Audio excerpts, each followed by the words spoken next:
Kuasa hukum Verdi Sambo tampak kaget saat mendengar jawaban dari pertanyaannya soal dugaan perencanaan dalam kasus pembunuhan Brigadir Yosua pada saksi ahli kriminologi Prof. Muhammad Mustafa.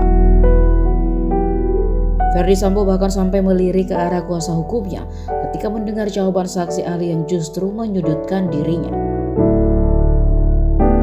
Momen itu saat pengacara Sambo menanyakan apabila rencana penghilangan jejak dilakukan setelah pembunuhan terjadi, masuk dalam kategori pembunuhan berencana atau tidak.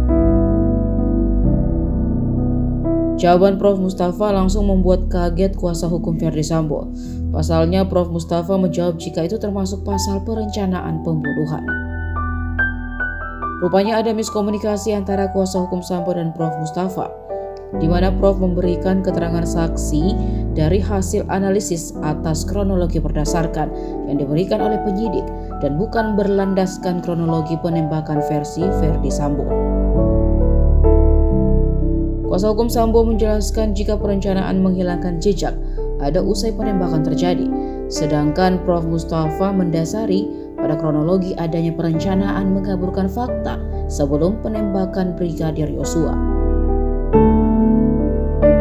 Lebih jauh, Prof. Mustafa menjelaskan jika keterangan yang diberikannya merupakan hasil dari analisis berdasarkan data formal dari penyidik. Sebab menurutnya hasil analisis yang berasal dari data formal cenderung bisa dipercaya.